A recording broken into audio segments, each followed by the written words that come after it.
Hello बच्चों, welcome to Hindi science college sir. और आप सभी का मैं अपने यूट्यूब चैनल में स्वागत करता हूं। और आज इस वीडियो में हम लोग पढ़ेंगे मोस्ट मोस्ट आईएमपी टॉपिक, जिसका नाम है आपका मेंडलीव का वर्गीकरण। क्या पढ़ेंगे? मेंडलीव का वर्गीकरण। इससे पहले वीडियो हम लोग क्या पढ़ चुके हैं? हम पढ़ चुके हैं आपका डोबेराइनर का त्रिक नियम, न्यूलैंड्स का अष्टक नियम, लोथर मेयर का वक्र सिद्धांत, वो माने आयतन वक्र सिद्धांत। उसके बाद सबसे मोस्ट इम्पॉर्टेंट था जो तत्वों के वर्गीकरण में, वो था आपका मेंडलीव का वर्गीकरण। क्योंकि ये आधुनिक वर्गीकरण या आधुनिक आवास सारणी निर्माण में सबसे महत्वपूर्ण स्थान रखता है आपका मेंडलीव का वर्गीकरण। ठीक है, तो आज इस वीडियो में हम लोग पढ़ेंगे मेंडलीव का वर्गीकरण के बारे में, पूरा डिटेल से पढ़ेंगे। कोशिश करूंगा कम समय में आप लोग को ज्यादा जानकारी देने का। ठीक है, और वीडियो को पूरा देखना है भाई, बीच में रोकना नहीं है। वीडियो को पूरा देखोगे तभी समझ में आएगा। वीडियो पूरा ही देखना पड़ेगा, आधा अधूरा देखोगे तो कुछ समझ में नहीं आएगा, फिर दोस्त आप मेरे को दोगे कि सर समझ में नहीं आया। तो ऐसा नहीं होना चाहिए, वीडियो को पूरा देखो। और जब वीडियो अच्छा लगेगा तो लाइक करना, शेयर करना, कमेंट करना, और क्या करना है आपको, चैनल को सब्सक्राइब करना है और बेल आइकन को दबाना है। और ये छत्तीसगढ़ का एकमात्र चैनल है जो आप लोग क्लास 10 का और क्लास 12 का स्पेशल तरीके से तैयारी करवाया जाएगा। और जनरल साइंस, क्लास 9 का साइंस, क्लास 12 9 का साइंस के साथ साथ क्लास 11 की केमिस्ट्री, बायो, फिजिक्स सभी का वीडियो आएगा। लेकिन धीरे धीरे, एक साथ सभी संभव नहीं हो सकता। ठीक है, उसके बाद फिर बीएससी पढ़ेंगे। बीएससी के बाद बीएससी बायो, बीएससी केमिस्ट्री। यदि कोई बीएड की स्टूडेंट है तो बीएड के भी पूरा साइकोलॉजिकल जो सिद्धांत है साइंटिस्ट का, उस सबको पढ़ेंगे हम लोग। ठीक है, तो ज्यादा चर्चा ना करते हुए स्टार्ट करते हैं हम लोग मेंडलीव की आवर्त सारणी या मेंडलीव का वर्गीकरण। तो मेंडलीव का वर्गीकरण, मेंडलीव का पूरा नाम था डमित्री इवानिच मेंडलीव। ठीक है, डमित्री इवानिच मेंडलीव इसका पूरा नाम आपको याद रखना है। जन्म देखना है आपको 1834 से 1907। और मेंडलीव का जो वर्गीकरण आया था वो आया था आपका 1872 में। इसका प्रकाशन किया गया था। किसका? मेंडलीव का वर्गीकरण का। इस चीज को आपको बेसिक याद रखना है। अर्थात ऑब्जेक्टिव क्वेश्चन आ सकता है कि मेंडलीव का आवर्त सारणी का प्रकाशन किस वर्ष हुआ, तो आपको बताना है 1872 में हुआ। एकदम सरल है। अब मेंडलीव का पूरा नाम क्या है आपका? और डेमेत्री इवानिच मेंडलीव। और एक रूसी वैज्ञानिक थे। क्या वैज्ञानिक थे आपका? रूसी वैज्ञानिक। ठीक है, चलो आगे बढ़ते हैं। मेंडलीव का वर्गीकरण। अब देखो, मेंडलीव का जो वर्गीकरण था वो डोबेराइनर के त्रिक नियम के आधार पर भी है, क्योंकि उन्होंने भी परमाणु भार दिया। उसके बाद आपका न्यूलैंड्स का अष्टक नियम के आधार पर ही मान सकते हैं, क्योंकि उन्होंने परमाणु भार दिया। उसके बाद लोथर मेयर का आयतन वक्र सिद्धांत आया, वो भी परमाणु भार के आधार पे था। तो मेंडलीव का भी जो वर्गीकरण है वो परमाणु आधार पर ही है। इस चीज याद रखना, परमाणु भार के आधार पर। चारों जो वैज्ञानिक है उनका वर्गीकरण करने का तरीका क्या था? परमाणु के भार के बढ़ते क्रम में। ठीक है, और जो आपका लोथर मेयर का आयतन वक्र था, तो लोथर मेयर ने एक शब्द दिया था आवर्ती फलन, माने पुनरावृत्ति। निश्चित समय अंतराल बाद तत्वों के गुणों में आवर्तिता होती है। गुण कौन कौन से थे? भौतिक और रासायनिक गुण। तो भौतिक गुण किसको बोलेंगे भाई? रंग कैसा है, रूप कैसा है, ठोस है, द्रव है, गैस है, क्या है, धातु है, अधातु है, उपधातु है, ये उसके भौतिक गुण समझो। आज समझ में। रासायनिक गुण यौगिक कैसे बनाते हैं? हाँ, यौगिक शब्द आया ना, क्योंकि देखना इसमें सीखेंगे। ठीक है, यौगिक के आधार पर उन्होंने कैसे कैसे स्थान दिया तत्वों को। क्लियर है? तो यौगिक कैसे बनाते हैं, कैसे रासायनिक अभिक्रियाएं करते हैं, सब उसके रासायनिक गुण में आते हैं। तो पहला पॉइंट आप लोग ये चीज याद रखना है कि मेरिट ने, चलो आप लोग नोट्स भी कर सकते हो। मेंडलीव ने परमाणु भार के बढ़ते क्रम में तत्वों का वर्गीकरण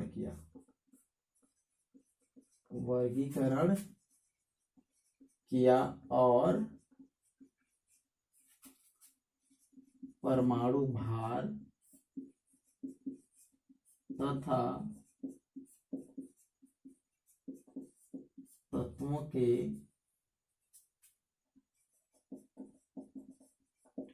भौतिक और रासायनिक गुणों के मध्य संबंध स्थापित किया, या संबंध का अध्ययन किया, लिखो संबंध का अध्ययन किया। ठीक है, मेंडलीव ने अपने वर्गीकरण में क्या किया कि परमाणु भार के बढ़ते क्रम और परमाणु के भौतिक और रासायनिक गुण के मध्य में संबंध स्थापित किया। पहला पॉइंट आपको पूरा ध्यान से सुनना है, समझना है, क्योंकि मोस्ट इंपॉर्टेंट है। पहला पॉइंट समझ में आया माने मेंडलीव का पूरा वर्गीकरण आपको समझ में आ जाएगा। ठीक है, बाकी तो उसको जो करने का जो तरीका है उसको मैं बता दूंगा, सिंपल शब्दों में आप लोग समझ जाओगे। ठीक है, क्लियर है। तो मेंडलीव ने क्या किया, तत्वों के परमाणु भार के बढ़ते क्रम में वर्गीकरण किया। पहला पॉइंट आपको ये याद रखना है। ठीक है, उन्होंने तत्वों के परमाणु भार माने परमाणु के भार ही समझो, तत्व क्या है, परमाणु ही है। ठीक है, तो परमाणु भार और उस परमाणु के भौतिक एवं रासायनिक गुण के मध्य संबंध स्थापित किया, संबंध स्थापित किया। आया क्लियर, समझ में आ चुका है। चलो अब देखो क्या था कि मेंडलीव के जो समय था, मेंडलीव का जो समय था 18 दशक के बाद चल रहा है। ठीक है, उस समय केवल 63 तत्व ज्ञात थे। इस चीज को याद रखना है, कितने तत्व ज्ञात थे, 63 तत्व ज्ञात थे, 63 तत्व ज्ञात थे, है ना। ये आपका ऑब्जेक्टिव आ सकता है कि मेंडलीव के समय में कितने तत्व ज्ञात थे, तो 63 तत्व ज्ञात थे। दिमाग में पूरा छाप लो, कार्बन कॉपी कर लो। ठीक है, रटना बिल्कुल नहीं है, बस समझना है और याद रखना है कि मेंडलीव के समय 63 तत्व ज्ञात थे और मेंडलीव का वर्गीकरण परमाणु भार के बढ़ते क्रम में था। ठीक है, और उन्होंने परमाणु भार के बढ़ते क्रम और तत्वों के भौतिक और रासायनिक गुण के मध्य संबंध का अध्ययन किया या संबंध स्थापित किया, और उस आधार पर उन्होंने एक नियम दिया। तो चलो उस नियम को पहले मैं लिख देता हूं। चल यहाँ पर नियम लिख देता हूं ताकि हम लोग और बेटर समझेंगे, है ना। उन्होंने नियम दिया, अपने वर्गीकरण के आधार पर उन्होंने नियम दिया। फिर इसके वर्गीकरण किस प्रकार हुआ उसको मैं समझाते जाऊंगा। उन्होंने नियम दिया कि परमाणु भार और उनके तत्व के भौतिक व रासायनिक गुण का आवर्ती फलन होता है। क्या होता है, आवर्ती फलन होता है। आए समझ में। परमाणु भार और तत्व के भौतिक और रासायनिक गुण के मध्य क्या होता है आपका, यहाँ पर रासायनिक गुण लिख लो, है ना। रासायनिक गुण क्या होते हैं, आवर्ती फलन होते हैं, अर्थात परमाणु भार और किसके मध्य, गुण के मध्य। यहाँ पर लिख लेना भौतिक एवं रासायनिक, भौतिक एवं रासायनिक। इसे क्या समझे कि तत्व के यदि परमाणु भार के बढ़ते क्रम में व्यवस्थित किया जाए तो कुछ निश्चित समय अंतराल बाद उनके गुणों में क्या होती है, समानता होती है। जो पिछले वीडियो में आप इसके बारे में पढ़ चुके हो। तो मेंडलीव का भी आधार क्या था, परमाणु भार। और मेंडलीव के समय कितने तत्व ज्ञात थे, 63 तत्व ज्ञात थे। तो उन्होंने कैसे किया वर्गीकरण, चलो अब इसको समझते हैं। लेक्चर के द्वारा समझा दूंगा, तुरंत समझ में आ जाएगा, और जो लिखने लायक है उसको मैं यहाँ पर लिख दूंगा। ठीक है, इस चीज को आपको याद रखना है। जो जो पॉइंट आपको बताते जा रहा हूँ उसको आपको याद रखना है और लिखना भी, इसके नोट्स बनाना है। ठीक है, तो पहला पॉइंट फिर मैं रिपीट करता हूँ, फिर हम आगे बढ़ेंगे। मेंडलीव ने परमाणु भार के बढ़ते क्रम में तत्वों को वर्गीकरण किया, व्यवस्थित किया, और परमाणु भार और तत्वों के जो भौतिक गुण, रासायनिक गुण के जो गुण है उनके मध्य संबंध का अध्ययन किया। तो जब उन्होंने संबंध का अध्ययन किया और वर्गीकरण किया तो उन्होंने एक नियम दिया कि परमाणु भार और उनके भौतिक गुण, रासायनिक गुण एक दूसरे क्या होते हैं, आवर्ती फलन होते हैं। हमारे तत्वों में क्या होती है, आवर्तिता होती है। एक निश्चित समय अंतराल के बाद उनके गुणों में समानता पाई जाती है। ये तो आप लोगों को पूरा बेसिक याद होना चाहिए। इतने में आपको मेंडलीव का आवर्तन आधा नियम खत्म हो चुका है, समझो। ठीक है, अब इसका वर्गीकरण तो थोड़ा समझते हैं।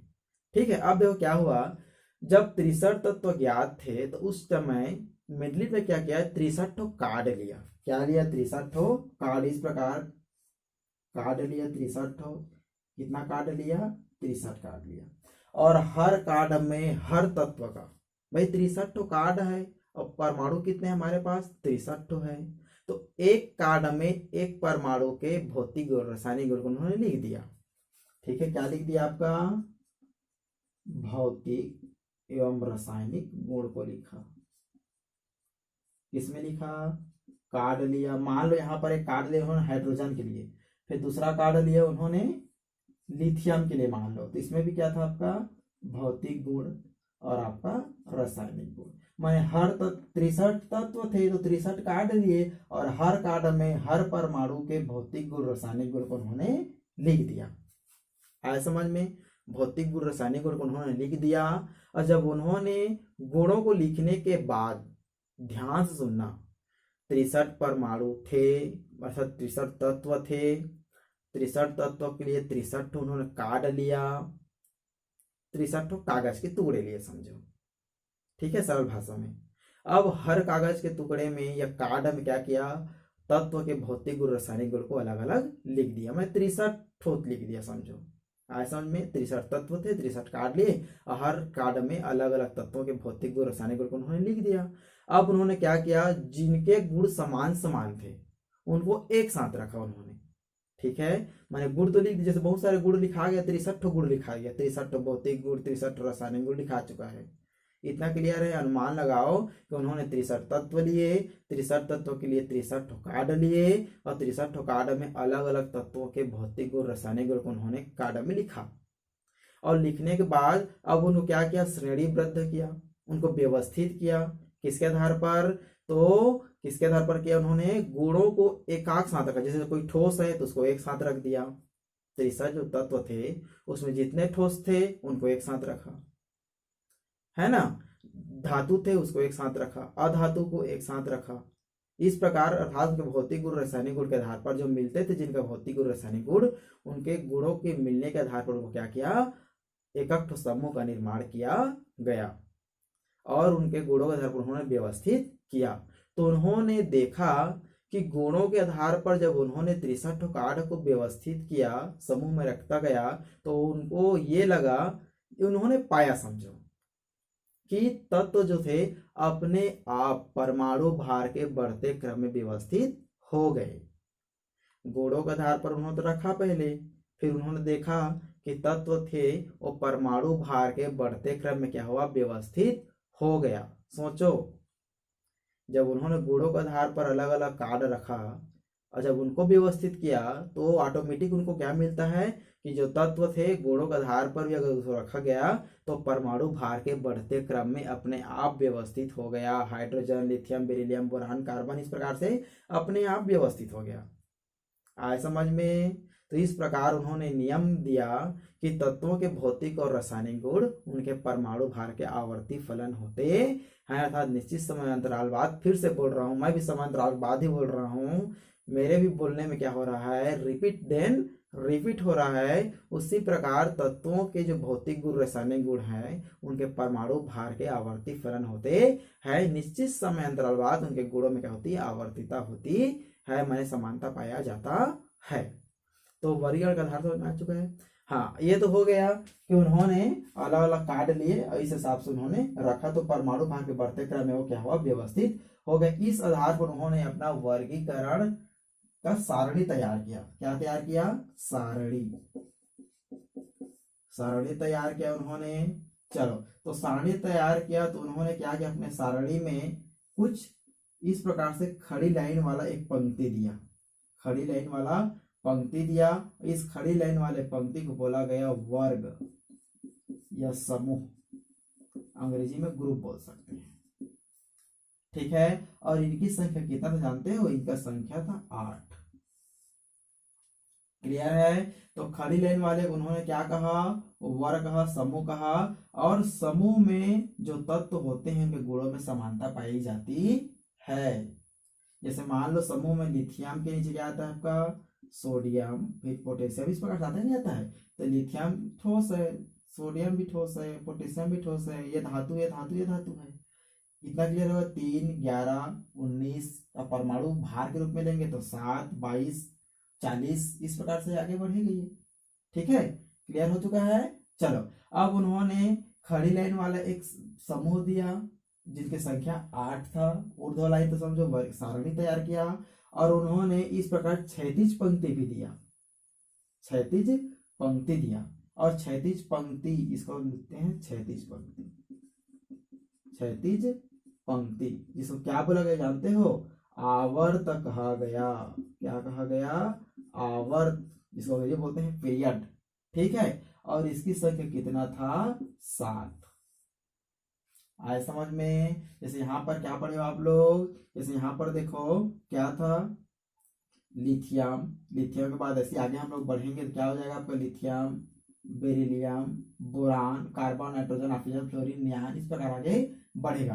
तो इस चीज को समझ में आपको आना चाहिए कि मेंडलीव के आवर्त सारणी के जो नियम तो क्लियर हो गया।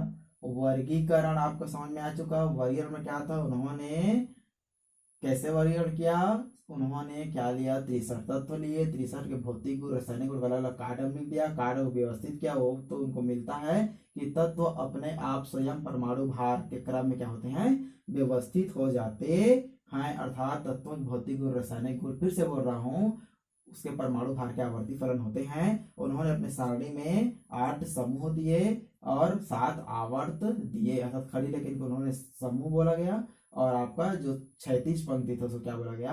आवर्त बोला गया। संख्या याद रखना है, 8 समूह और 7 आवर्त।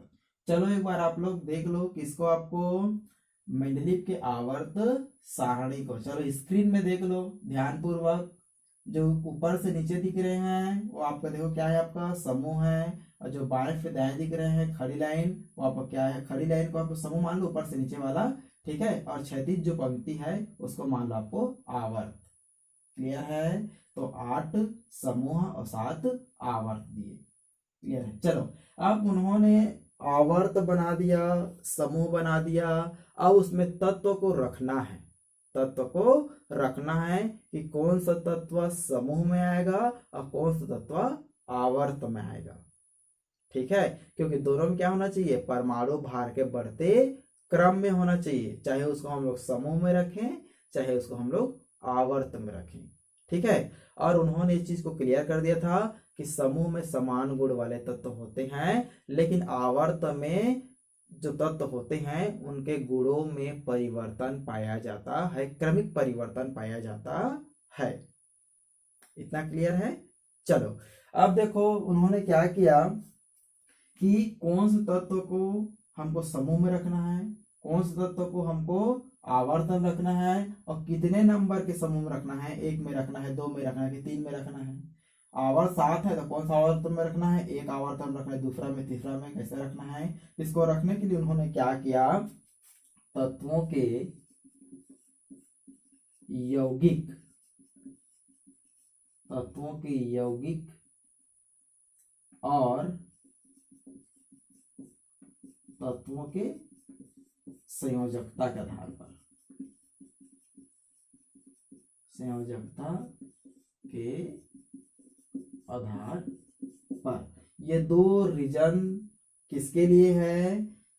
आवर्त सारणी में तत्वों को स्थान देने के लिए था। माने कौन से तत्व को कौन से स्थान में रखा जाएगा, तो उन्होंने 2 चीज लिया, तत्वों के यौगिक और तत्वों के संयोजकता के आधार पर। अब यौगिक क्या है? यौगिक मतलब ये है, अब देखो यहाँ पर समझना है, यहाँ यौगिक के रूप में 2 था। पहला था आपका हाइड्राइड, तत्वों के हाइड्राइड बोलेंगे इसको, हाइड्राइड, और दूसरा था तत्वों के ऑक्साइड। ठीक है, तत्वों के हाइड्राइड और तत्वों के ऑक्साइड। अब इसको मैं थोड़ा क्लियर कर देता हूं। अब देखो मान लो कोई तत्व हमारे पास क्या है? कार्बन। हमारे पास क्या है? कार्बन। तो कार्बन तत्व हो गए। अब उसके हाइड्राइड क्या होंगे? H4। कैसे में? कार्बन की संयोजकता कितनी होती है? 4। तो उसको बैलेंस करने के लिए क्या चाहिए? 4 हाइड्रोजन चाहिए। अब ये क्या बन गया आपका? कार्बन के हाइड्राइड, जिसको हाइड्रोकार्बन भी कहते हैं। तो देखो यहाँ पर कार्बन के हाइड्राइड बन गया। अब इसको उन्होंने क्या कहा? R द्वारा प्रदर्शित किया गया। किसको? कार्बन को, अर्थात तत्व को R द्वारा उन्होंने क्या किया? प्रदर्शित किया गया। आया समझ में? तत्व को R द्वारा क्या गया, प्रदर्शित किया गया, तो इसका फार्मूला क्या हो जाएगा आपका RH4।